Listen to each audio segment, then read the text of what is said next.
What if your one paragraph bio said this, for anybody that's in the entrepreneurship world? And there's not a single point of view, there's no adverbs, no adjectives, these are just facts. Jim Goetz is a partner, he could say was the steward, at Sequoia Capital. He's been affiliated as both an entrepreneur and investor for 25 years. Jim and his partners have made historic early investments, think of that as Series A investments, into a cadre of category-defining technology companies, including Apple, Cisco, Yahoo, Google, NVIDIA, Oracle, and PayPal. And more recently, during his tenure and under his leadership, think about this. What if you were also, this is just alphabetical, what if you were the Airbnb, ByteDance, DoorDash, Dropbox, Instagram, Klarna, LinkedIn, Robinhood, ServiceNow, Snowflakes, Square, Stripe, TikTok, Unity, WhatsApp, YouTube, and Zoom person?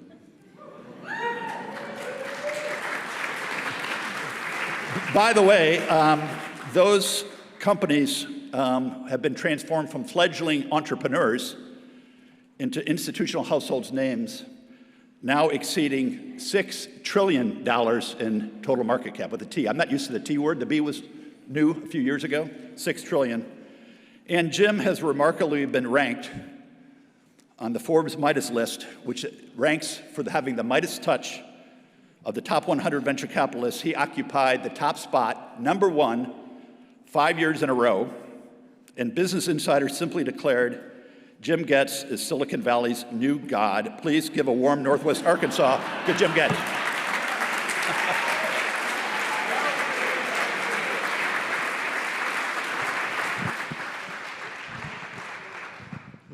I grew up in Cleveland, so I consider myself part of the Heartland. I don't know if you guys consider Cleveland Midwest or Heartland, but I certainly do. And I think we share similar values on work ethic and integrity and honesty. I have 3 daughters, no sons, and I hope they all marry Heartland men. Yeah, those entrepreneurs in the room that are thinking, I'm an imposter, or I'm not ready, all those doubts, I think, fill all of us in the entrepreneurial journey. And so, like many of you, I struggled early on with readiness on whether I'd be prepared to start a company, to attract talent, to get through that product market fit stage, and had a lot of fear about asking people to join me and putting their families at risk if we didn't actually pull it off. Did it have its ups and downs, and how did you remember what happened in the morning and the afternoons of those days? Look, I think the happiest days of my life were as an entrepreneur. Even though I've had a tremendous time as an investor, there's just a certain joy that comes from being part of a team, working on a singular set of goals week in, week out. But I think people make the assumption that entrepreneurship's up and to the right, and it's just not.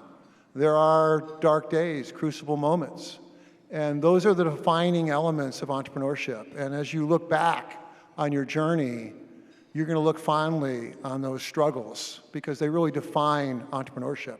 And the joy I find now in working with entrepreneurs really comes from being there when they have dark moments, being able to share, to be supportive in those moments. We're demanding as hell when things are going well, but when they're not, we work very hard to be there for you. How about investment opportunities? Is this kind of a good time? Let's have a little bit of a banter, if we could, about maybe what kinds of things are you looking for? I'm sure everybody here would love to be a Sequoia-backed company or a Jim Goetz-backed company. What are you looking for? Well, I looked at the judges' card today. The judges, are you in the room? Yeah, fantastic group of judges.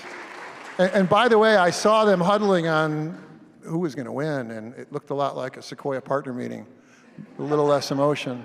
But I looked at the scorecard, and you know, the attributes that the judges have focused on are very similar to what we look for at Sequoia.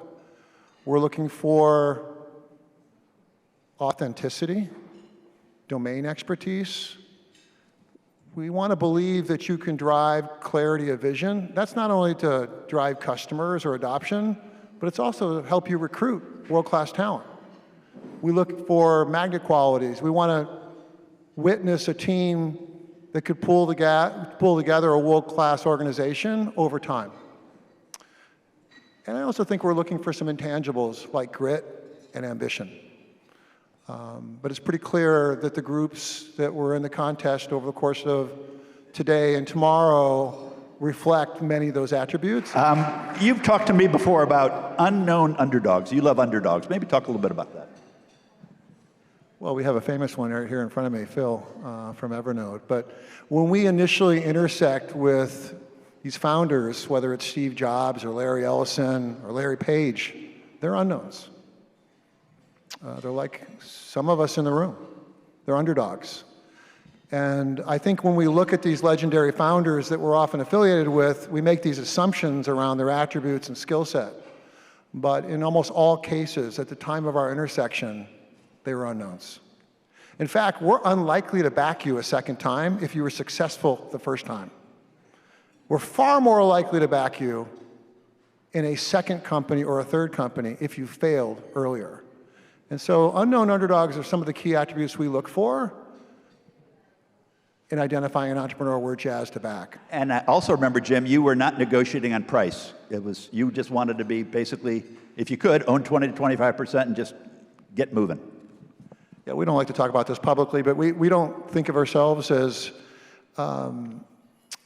driving the business on price. We are market takers. Whatever price is the market price for a company, we're prepared to pay. For us, it's all about investment selection and being involved with the right companies, and that's served us well over time. That said, we have made mistakes historically on price. We passed on Salesforce. It was a whopping $110 million in the Series A post-seed, and we thought that was too rich.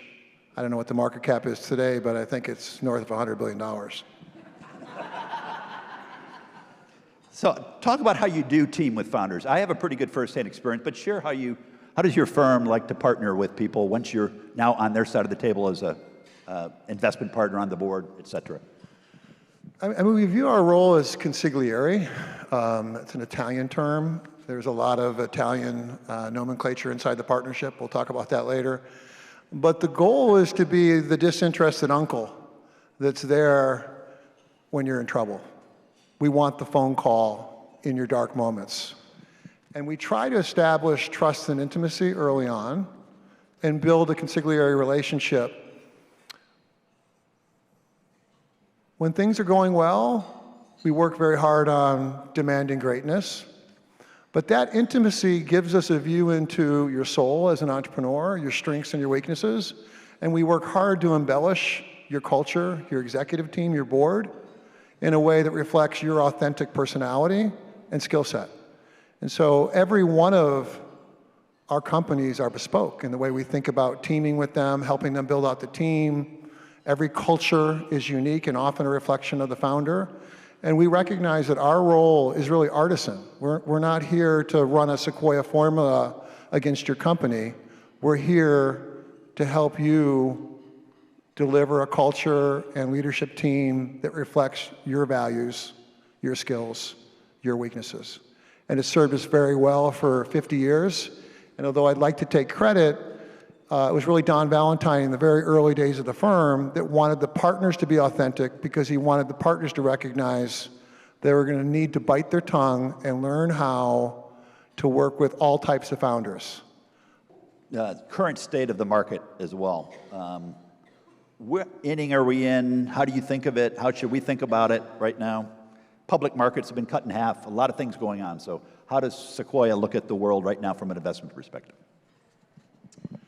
Well, look, the tech multiples in the public market, especially some of the names that we're associated with, have been cut in half since November. We've moved from greed to fear in the public markets. The private markets are sticky. They move dramatically slower than the public markets, but they will move down. For Sequoia, this is a time of excitement, a time to plant. The prior few years, there was an oversupply of capital, difficult to recruit. If you're in Silicon Valley and you're looking to recruit a handful of engineers, you're in competition with at least 20 or 30 other companies. And as we reflect on the tech ecosystem, well, let me tell a story. Please. So in 2001, Sequoia had backed my company in 1996. I was a free agent. I was looking for what's next. I was thinking about starting another company. And Pierre Lamond, who was on my board for 5 years, only feared one person, and that was Don Valentine, the founder of the firm. Pierre called me and said, Don Valentine's going to call. Don't screw this up. Valentine called me about 10 minutes later and said, I'd like you to meet me at the Menlo Country Club at 9 o'clock tomorrow morning. Now, of course, I had other plans that I canceled. I showed up about a half hour early. I was nervous. I mean, cue the Godfather music. Don Valentine kind of delivered happiness with a 2x4 at times.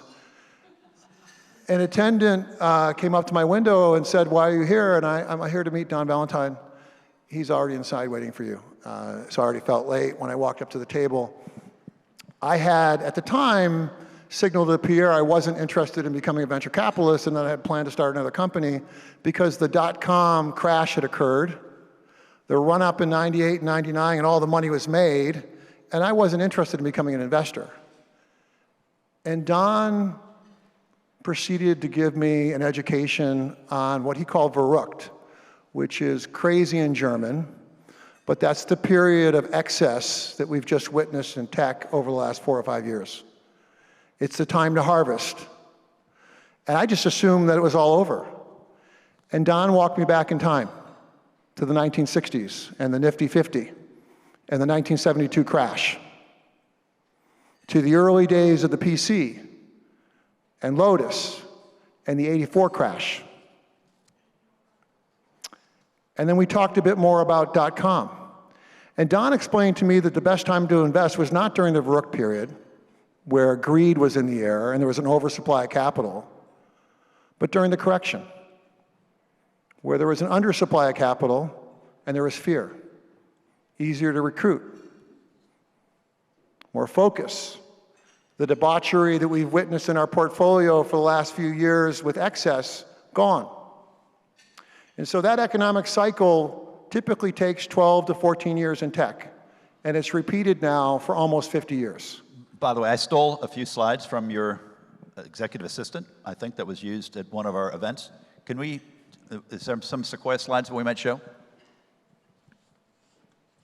First of all, why when you walk in Sequoia office do we see, instead of plaques and tributes to great companies, look behind you, Jim. Why do we see this?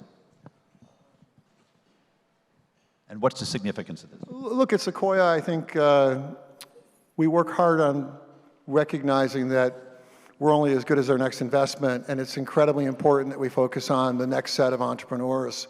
And so we try to stay away from vanity boards and applauding ourselves. In fact, the only piece of art I have associated with Sequoia at my house is the anti-portfolio. It's the companies that were in our offices that we met with on a Monday that we passed on and are not part of our portfolio because of it. It's the sins of omission that haunt us. And so we remind ourselves all the time that the individuals who have served us well over 50 years have the attributes that you see here. And it's a way to constantly remind the next generation at Sequoia to be polite, respectful, and kind to every entrepreneur that walks through our doors. I also recall getting at a Sequoia supper event just a nice little gift, but with a tag on it. Maybe just show that slide. And what are we talking about here? Look, the Be Legendary term is something that we really associate with our founders. When you start, you don't dream of creating an Apple or a Cisco or a Walmart. The initial dreams and aspirations are much smaller, but through iteration and magic of the entrepreneur, really fulfilling the culture and the overall ecosystem of the company, category leaders are created, and there are legendary opportunities. Most category design companies or category leaders aren't entering an existing market. They're really creating a brand new market. And there's an opportunity to be legendary when you create a market, much like Sam did. So we have a bunch of investors in the room. Talk a little bit about timing the cycle. How should they be thinking about timing the cycle? Well, so back to verrückt. Verrückt is a term that we use to describe the economic cycle. So I touched on the 60s and 70s, 80s, 90s. You know, we're at the end of the current cycle. Are we at 1130? Are we at 1? We debate that within the partnership. We're not macroeconomists, but we are in the beginnings of a correction where fear has overcome greed. I think the good news for people in the room that are focused on seed and Series A, there's an incredible opportunity in the coming year to get funding, to build a team. It's a great time to plant seeds. It's not necessarily a great time to harvest. If you're a more mature company preparing to go public, you're going to have a longer wait than you anticipated. The public market's currently closed to tech companies. Probably won't reopen for some time. And the spotlight right now is on public, but private companies that are late stage, mezzanine, Series C, Series D, the strong will be raising flat rounds in the coming year or two rather than up rounds. And so I think as an investor, it's a terrific time to invest. In fact, Don made a very clear statement at Menlo Country Club to me that the very best time to enter the business was in the beginning of the correction and to witness an entire cycle. You know, I've noticed that you've altered your bio, which to include a number of mentors, which I think is like really cool. But talk a little bit about that, if you would. So my bio on Casimir Holdings touches on my mentors. I changed my bio because I wanted to start a celebration of people who have had an impact on my life. And so the individual that catalyzed that change is Dr. Tom Manti, who was a key professor for me at the University of Cincinnati, who helped shape that juvenile delinquent into a good student and sent me on my way to the Stanford PhD program. I named their new computer science center and entrepreneurship effort at UC after Tom Manti, the Manti Center. And I recognized that it wasn't just Tom, it was Pierre, it was Bill Lanfrey, it was Sir Michael Moritz, it was Doug Leone. I am so grateful for the mentors I've had in my life who have shaped my journey. And it's easy when you write your bio to feel great about your accomplishments, but I recognize that I really wanted to celebrate the people that had an impact on my life and help set me on my arc.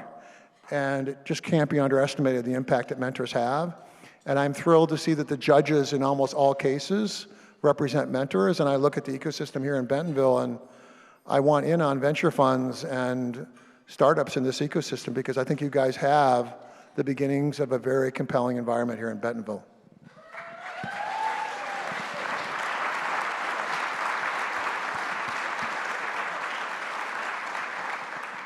So for the people that are trying to build something great, somehow your Sequoia Capital, everybody that really studies the industry would say it's the best in the world and best in history at what you do.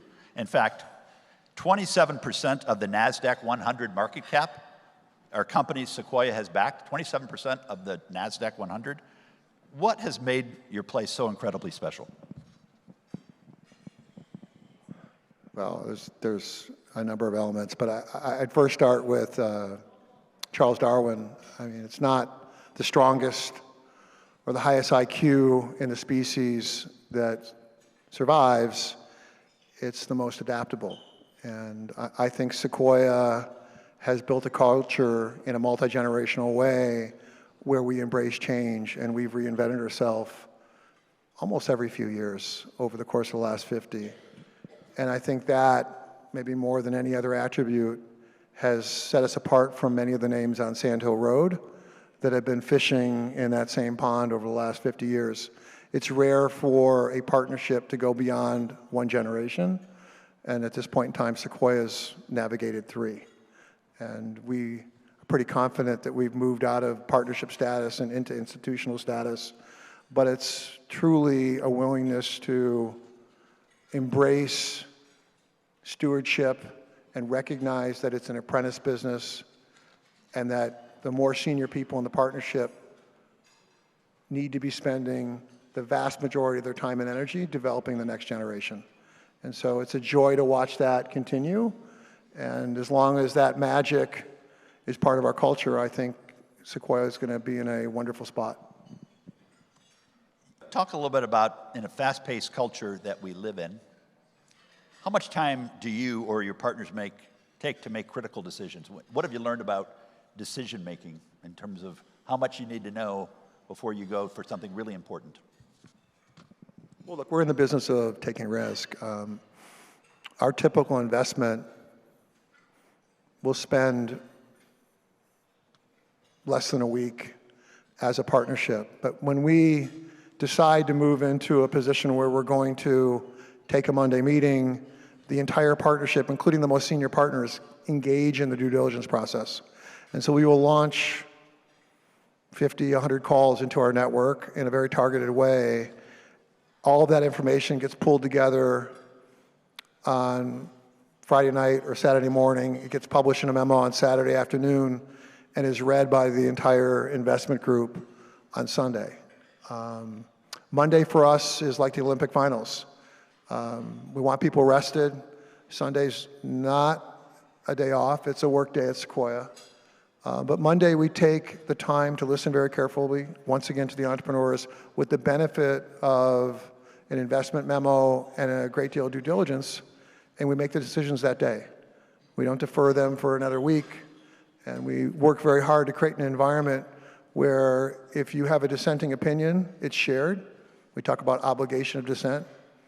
But we're also a partnership where the crime in our business is to pass on a spectacular opportunity. And that anti-portfolio is a big part of the emotional dynamic in the room. And we've got a single veto, what we call a low no. And you might think that that's going to stop a lot of deals. Well, it turns out that the first person to say no has everybody else running for safety of, well, maybe, I might be good with it. Because we don't want it to become part of that anti-portfolio. So let's talk about the idea, Jim, and you've taught me so well. In fact, you impacted Carbon in a significant way. Using business models as a weapon, as a competitive advantage, the business model itself. Talk a little bit about that, if you would. This is one of my full contact meetings with Steve. Carbon, his company that he started, that we were thrilled to back, had initially started with a CapEx business model, very common in the machine business and in manufacturing. But the CapEx model is lumpy. It turns out that every quarter you have to grow a larger revenue base, and at some point in time you're going to miss. And so the multiples in the public market are never what they're going to be if you're able to give a monotonically increasing look to revenue to the public markets. And so in the case of Carbon, we talked about building a hybrid SaaS model and embracing some of the tactics from the SaaS community, but rather than taking all the capital up front, take it over time. So as an upstart, you have an incredible weapon for unfair advantage against an incumbent by embracing a new business model. An example would be Salesforce going after Oracle. Salesforce was not only delivering from the cloud in a software as a service model that would allow them to update the software literally overnight every week, they were also charging less than Oracle was charging for maintenance. The rest is history. The App Store, which Apple launched 2010, gives a small team in this room an opportunity to be in 150 countries overnight. Distribution matters. And so embracing business models, whether it's open source, freemium, marketplaces, SaaS, hybrid SaaS, that give unfair advantage is one of the opportunities you have as a young company. Once you establish a business model and become a more mature company, it's nearly impossible to change. There's a few exceptions, Adobe being the most notable, but you become addicted to the existing business model and revenue model, and it's very difficult to change at that time. And so we encourage all of our young companies, usually in year 2 or 3, to embrace a modern business model and use it as a weapon against the incumbents. Our dear friend Alice submitted this question. I'm going to save her a chance to not have to come up on stage. But she submitted, said, would we be willing to ask Jim this question? So here's the question she submitted. And this could be a great question for a governor of our state to ask as well. Many of us in the room today are passionate about the power of innovation and entrepreneurship to uplift individuals, families, and economies in America's heartland. Jim, you're a proud Midwesterner. What would it take for Northwest Arkansas to become either a or the next great place for entrepreneurship, what should we be doing to make it so? Wow. Probably the first change I'd recommend is just cultural. Embrace risk. Make it part of the community and ecosystem that we celebrate failure. I remember when I took the plunge to start Vital Signs, my friends in Ohio thought I was nuts. I got a lot of angry phone calls from relatives and lots of concern about failure. And I understand it. I think it's part of our culture of hard work, loyalty. But I think embracing risk in the culture and having the more senior members of the community encourage that and celebrate failure when it happens. There's a wonderful Darwinian element to a company failing and the experience that comes from that and how it often manifests itself in another company and in the diaspora from that failure.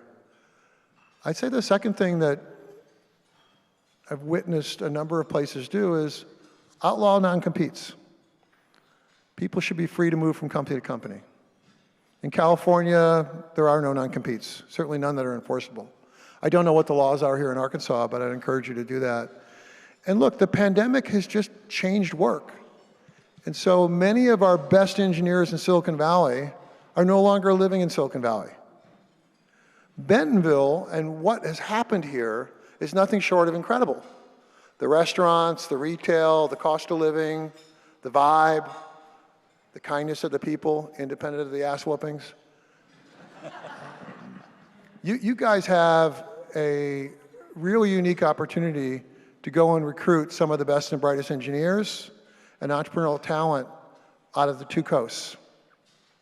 And I think the mayor in Miami has got maybe the most creative campaign going on right now.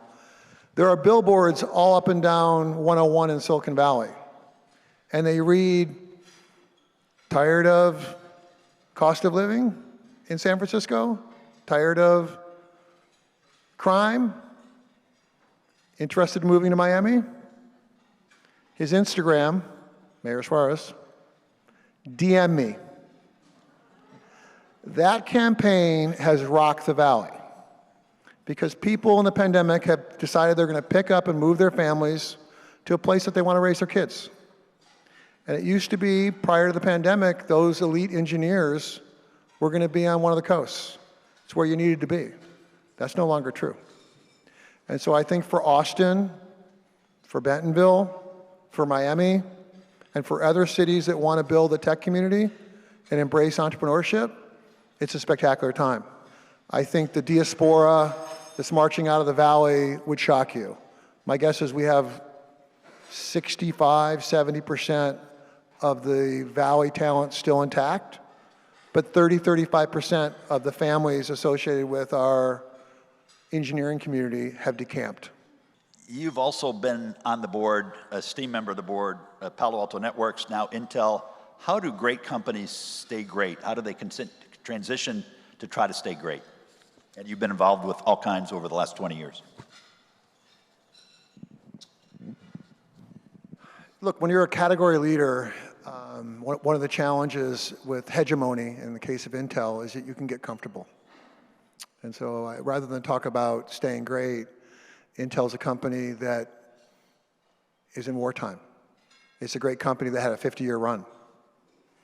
And like Microsoft with Windows, relied on their core microprocessor business and made some assumptions around comfort level that have led them into a crisis.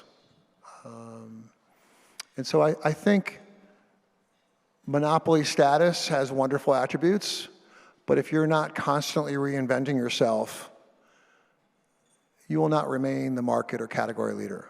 And in tech, we've witnessed a number of reinventions. You know, Steve Jobs and his return to Apple, what's happened at Microsoft over the course of the last 10 years is nothing short of spectacular. I'm proud that we brought Pat Gelsinger back. Pat was educated by the founders and Andy Grove for 20-some years at Intel. But we brought him back because we needed the old culture, the culture that the founders created, to be brought back to the forefront. and for people to stop BSing themselves about the situation that Intel found themselves in and embrace the fact that there was a desperate need to become dramatically more competitive. And so reinvention is how you stay on top. And I think looking at Apple, Microsoft, and now Intel, a good crisis is going to force that. Ideally, the leadership team recognizes that reinvention is a part of every year, every month, and they embrace change. Darwin talks about 91% of the species extinct. Those that survive are going to embrace a change in the environment better than others. And I think that's true for companies as well. So we're going to transition a bit here towards the end, but before we do that, let's talk about leadership. What constitutes the very highest in high-performing teams, and what are those characteristics that you kind of know it when you see it? And then we'll talk about individuals after that, but the teams. Look, I think there's an authenticity to their value system and their culture. There's dynamic tension. There's a collective IQ. There's a group ambition. And I think the best leaders demand greatness out of that group, but they're also distilling it from the group. They're not trying to drive it themselves. And the entrepreneurs that we've been with over the course of the last 50 years, all of them have been unique and authentic. And I think embracing authenticity as a leader is a key element that is part of our craft. We don't try to get Jan Koum to be like Larry Page. We want Jan to reflect his values in his leadership style. And so I think working with an entrepreneur to help shape them into leaders, authenticity is the magic that's been a big part of our craft for decades. Let's talk about, what a great time to talk about the Ukraine and the American dream. And you have a pretty great story, and not everybody would know who Jan Koum is necessarily, so maybe if you would share that story, if you would. Sure. So Jan started WhatsApp. Jan came to the States from the Ukraine. Him and his mother were able to leave the country. His father was still back in Russia. Jan and his mother lived on food stamps for the first 4 or 5 years here in the US. Jan joined Yahoo and spent a number of years working for David Filo. Eventually he left though and decided he wanted to build something that would allow him to connect with his family back in the Ukraine and Russia. He was very concerned about privacy. He was very concerned about the cost of SMS for his family. At the time, each SMS message on an international basis was quite expensive. And so he built WhatsApp to really serve a personal pain point and need.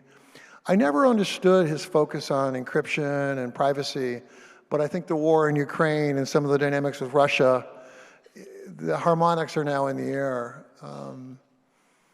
But Jan also represents for us the American dream. He's an immigrant. He was impoverished. And on the day that we signed the agreement to sell the company to Facebook. By the way, for $22 billion, for anybody keeping score.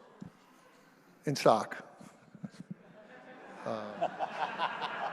It's quadrupled. Jan wasn't sure he wanted to sell the company. We were struggling with it. And so we took a walk. And his mother had passed away, as his father. And I knew from walking around the Social Security office in Mountain View that he used to stand in line with his mother for food stamps every Thursday at the Social Security office. And we were walking around with contracts in hand. There were 400 nervous attorneys in the Fenwick office wondering if the deal was going to be signed. Zuck and others were panicked that we were walking away. And we walked by the Social Security office, and Jan asked if we could break in. There was a fence. We jumped the fence. And we proceeded to hold court outside the Social Security office. And he reflected on his time with his mother. And it was a beautiful moment in the American dream to see him sign that agreement, reflecting on his mother's time and his time with his mother gathering food stamps. And when you talk to immigrants that have had his experience about America and the US Constitution and all the wonderful attributes of this country, that's the American dream. And it's wonderful to see that it's still alive and well. And I'm hoping that his country and the war in Russia ends soon. But it's an interesting harmonic from that country. We've kind of come full circle, and there's a question I asked Alice up on this stage a couple of years ago, so I'm going to ask you as well. Biggest lessons learned from your own wonderful family? Dear parents, siblings, amazing children. You're not really ready for this one, but I'd like to... Wow. Well, look, I have 3 daughters, no sons. At Sequoia, we were an all-male partnership up until a little over a decade ago. My youngest daughter, after walking into the office and noticing that all the window offices were males, used a word that I didn't think she actually knew. It was very clear through the eyes of my daughters we were a sexist organization, and that catalyzed a change in me to drive change in the partnership, which took me several years.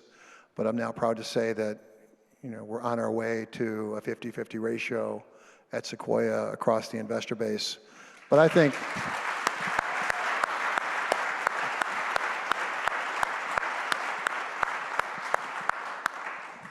a 9-year-old calling you and your partners a misogynist is a bit of a wake-up call.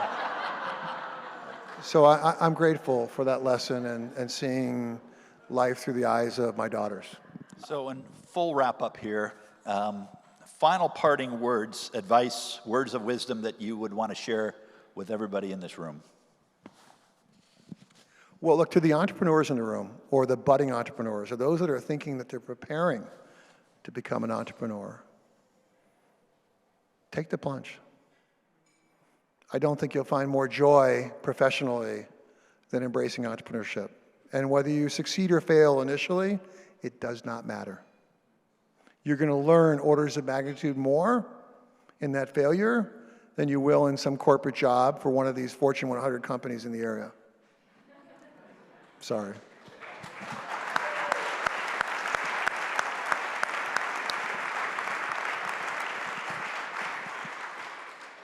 I think for the successful business leaders and investors in the room,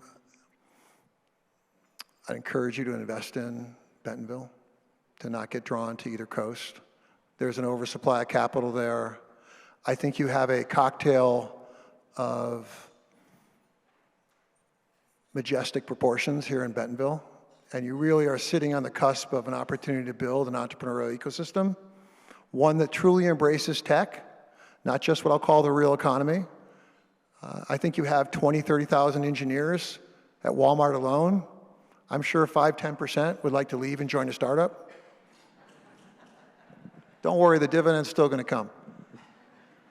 But there is a wonderful opportunity post-pandemic